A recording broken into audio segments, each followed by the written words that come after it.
Génesis 25. Encontramos 5 acontecimientos muy importantes: los descendientes de Abraham y Cetura, la muerte y sepultura de Abraham, los descendientes de Ismael, el nacimiento de Jacob y Esaú. Y Esaú vende su progenitura. Soy Gisela Domínguez, evangelista de la iglesia Mi Casa en la ciudad de Barranquilla, y estaré con ustedes por unos cuantos minutos en Volumen Café.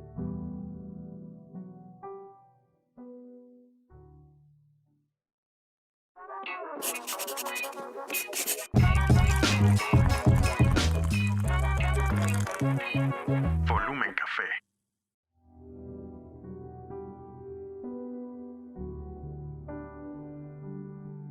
Bueno, te cuento, Gise, que me estoy desayunando de que Abraham volvió a casarse. O sea, Cetura.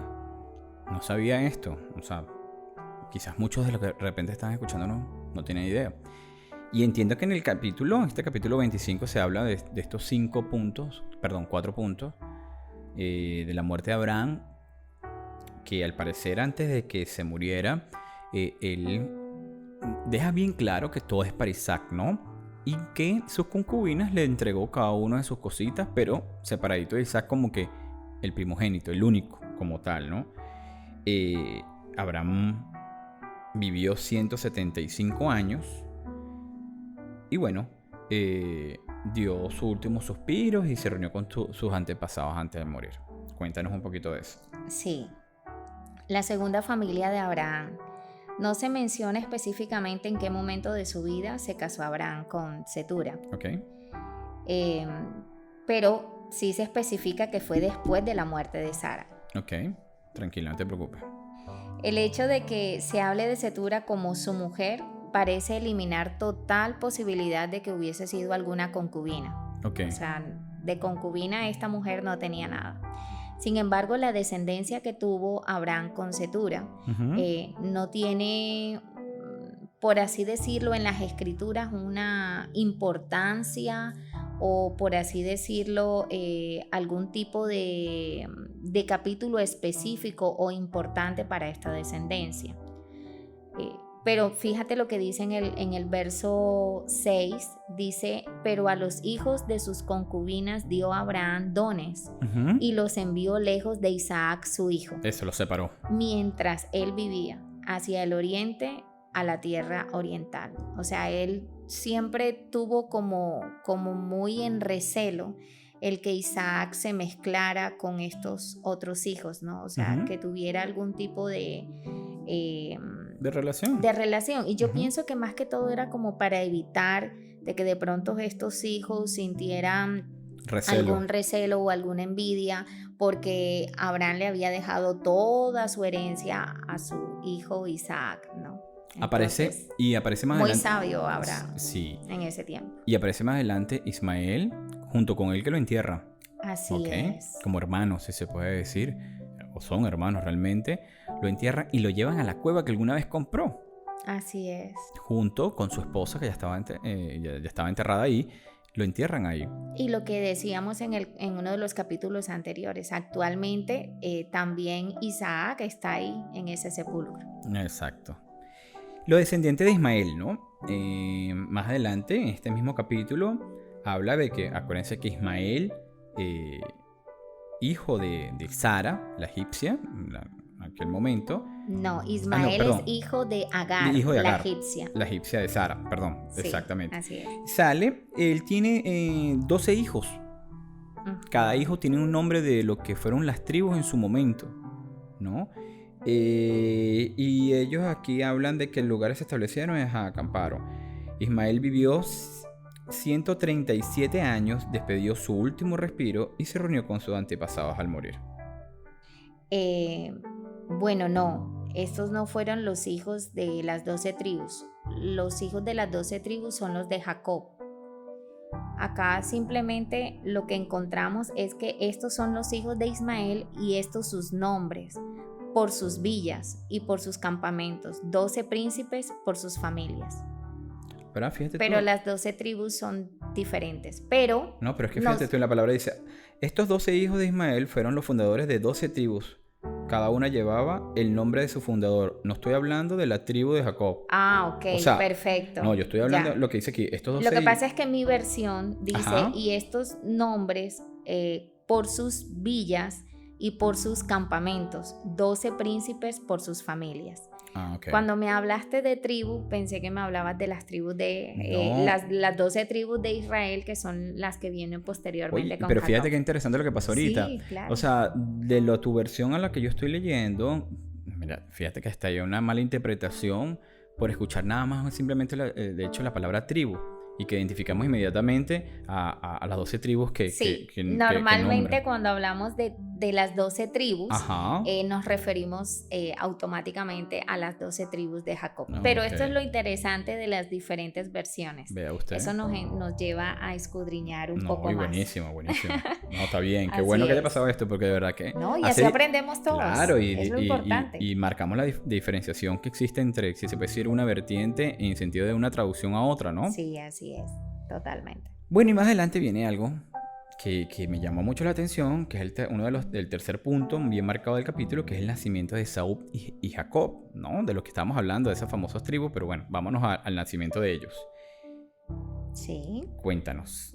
Bueno, fíjate, el nacimiento de los hijos de Rebeca. Uh-huh. La historia deja temporalmente a Isaac para ocuparse de sus hijos. O sea, Rebeca deja temporalmente a Isaac para ocuparse de sus hijos, poniendo de manifiesto la certeza del cumplimiento del pacto para la siguiente generación. La esterilidad de las matriarcas es un tema muy habitual en Génesis. Acuérdate que Rebeca era estéril. Uh-huh.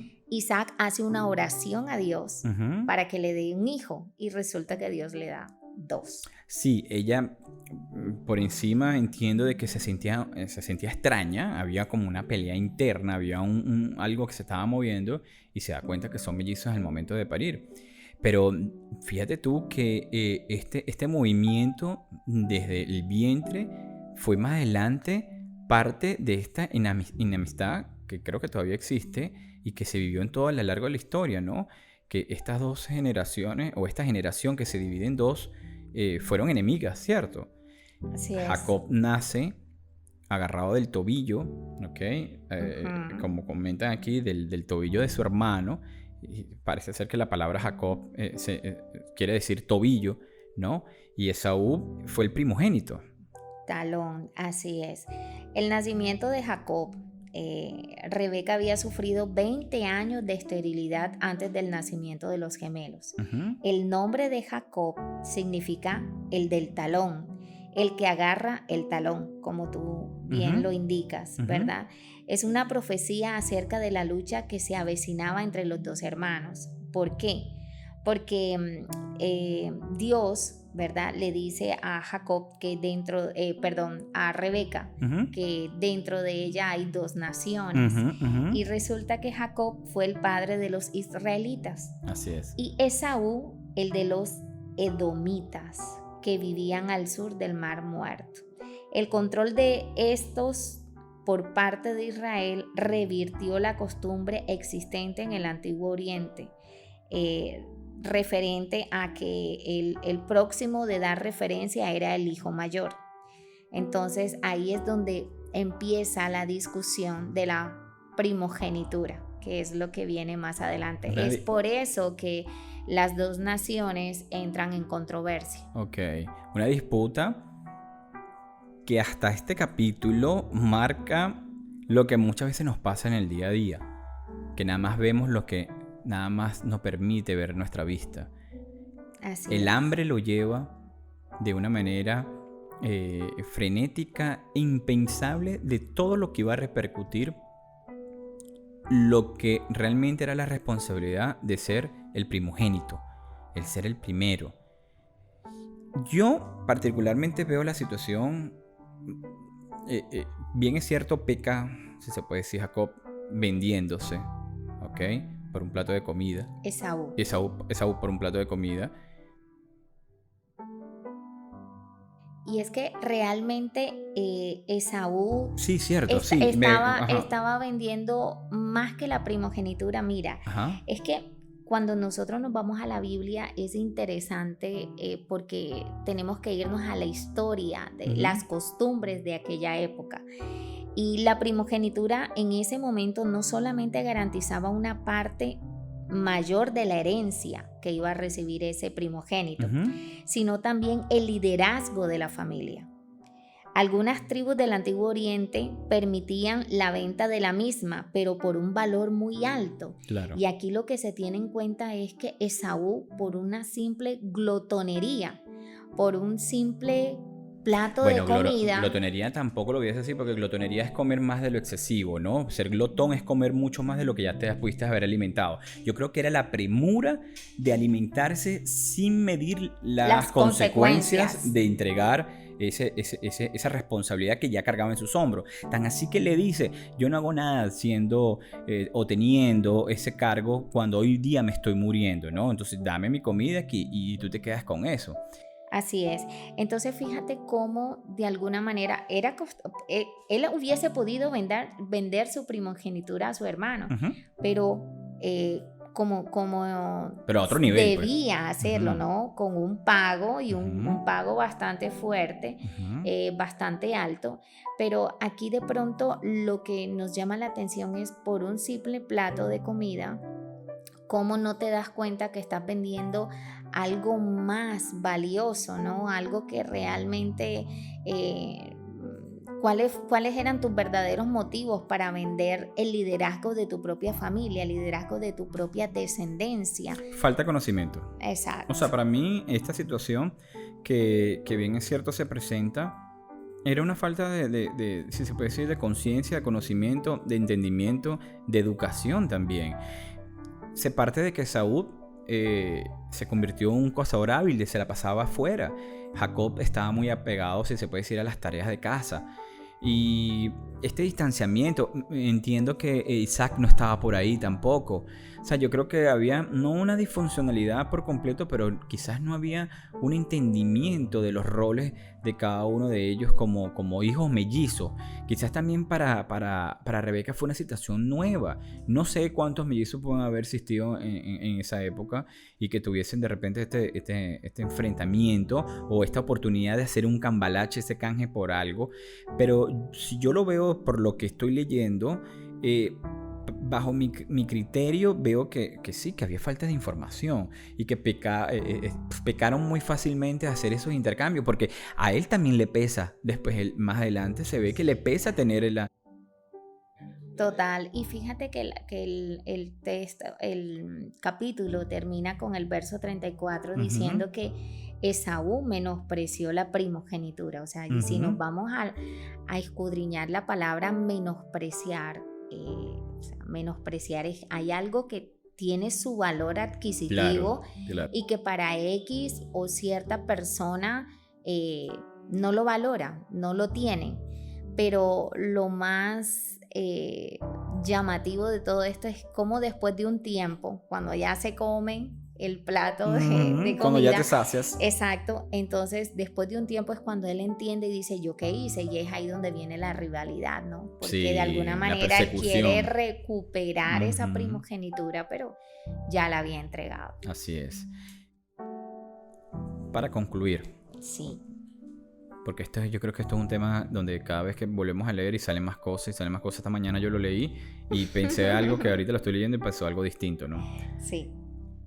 Aquí hay una palabra muy clave que dice, ¿de qué me sirven ahora los derechos del hijo mayor?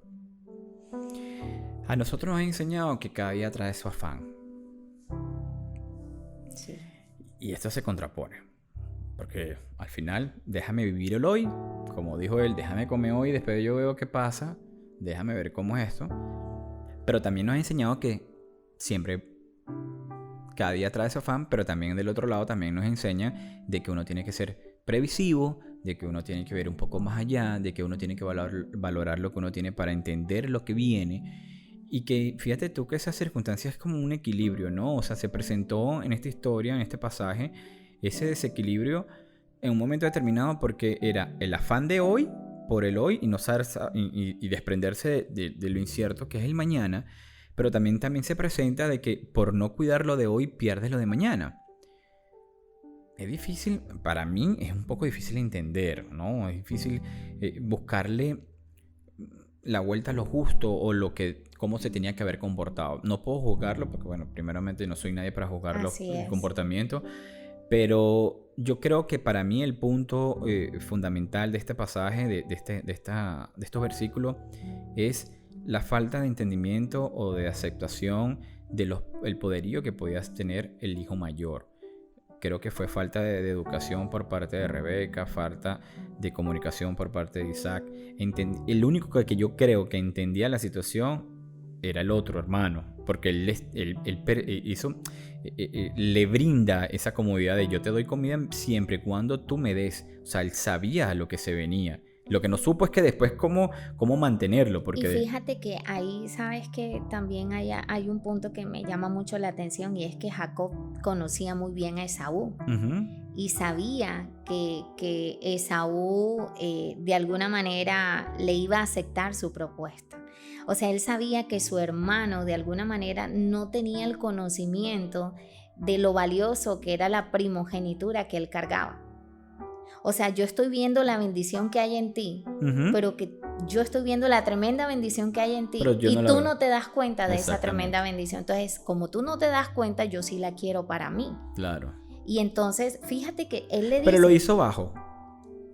Fue baja. O sea, él jugó con el hambre del hermano. Bajo mi criterio. O sea, oye, hermano, ven acá. O sea, ¿qué es darte un plato de comida, hermano? O sea, ¿qué es eso? ¿Cómo tú vas a ponerlo en una situación de hambre? Donde en el hambre hay desespero, donde en el hambre no hay conciencia. La gente se vende muy fácil por un plato de comida y eso es lo que vivimos hoy día. Y por esa venta, fíjate, mira todo lo que conllevó después más adelante. ¿Y qué nos enseña este capítulo, pienso yo? Como reflexión me llevo de que las bendiciones no son negociables. Así es.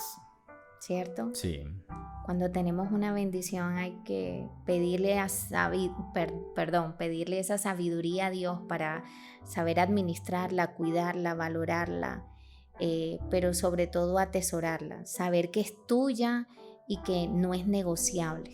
Y yo también veo que también en este pasaje nos enseña de que sabemos o debemos aprender a quién pedir, porque le pedimos el plato de comida muchas veces al que menos es el que te hay que pedir. Porque fíjate que vino una contrapartida. Fíjate que hubo un cambio de esos dones y esas bendiciones. Tan fácil por tener el poder de tener un plato de comida en la mano. Entonces fíjate tú que muchas veces hay que saber pedir. ¿A quién pedir? Porque eso nos trae consecuencias como le pasó a Esaú y a Jacob. Así es, ¿no? Y lo que decíamos allí, él no solamente vendió su primogenitura, sino el liderazgo de toda su familia.